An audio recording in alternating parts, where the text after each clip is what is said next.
Halo semuanya, jadi materi yang akan kita pelajari pada kali ini yaitu materi mengenai teks fabel. Ada 4 pokok bahasan yang akan kita pelajari, yaitu mengenai pengertian teks fabel, ciri-ciri teks fabel, struktur teks fabel, dan jenis teks fabel. Pokok bahasan yang pertama yaitu pengertian teks fabel. Secara etimologis, fabel berasal dari bahasa Latin fabulat. Fabel merupakan cerita tentang kehidupan binatang yang berperilaku menyerupai manusia. Fabel termasuk jenis cerita fiksi, bukan kisah tentang kehidupan nyata.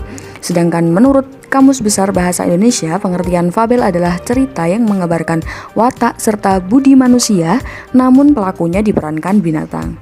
Di dalamnya memiliki pendidikan moral dan budi pekerti. Salah satu contoh dari fabel di Indonesia yang sangat dikenal banyak orang yaitu Dongeng Si Kancil. Pokok bahasan yang kedua yaitu mengenai ciri-ciri teks fabel. Berikut merupakan ciri-ciri teks fabel. Yang pertama, fabel mengambil tokoh para binatang. Yang kedua, watak tokoh para binatang digambarkan ada yang baik dan ada yang buruk. Yang ketiga, tokoh para binatang bisa berbicara seperti manusia. Yang keempat, cerita memiliki rangkaian peristiwa yang menunjukkan kejadian sebab akibat.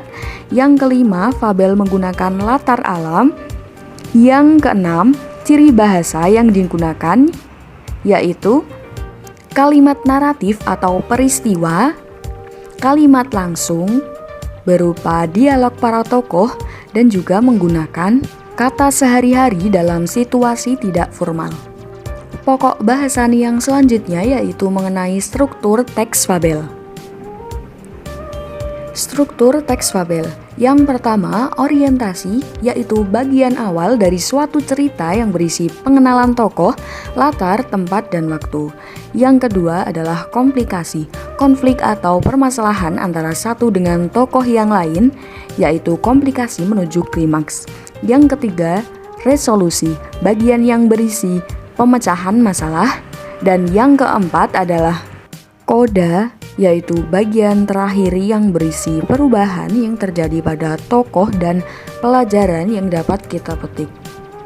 Pokok bahasan yang selanjutnya yaitu mengenai jenis-jenis teks fabel.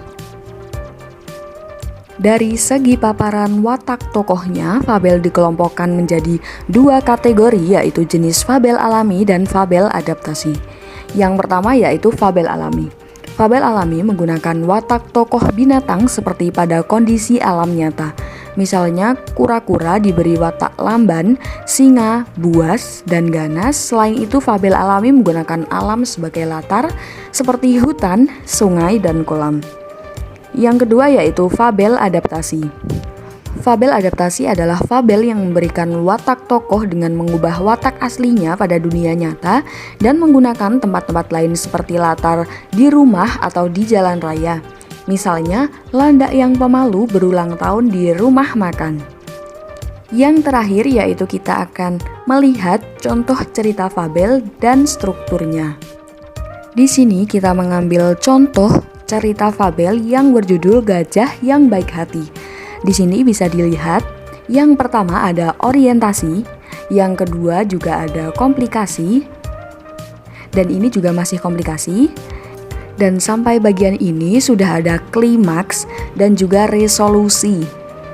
Dan sekarang pada akhir cerita fabel yaitu koda yang berisi pelajaran yang bisa kita ambil dari sebuah cerita fabel tersebut.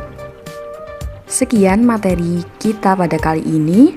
Terima kasih sudah menonton video ini. Sampai jumpa.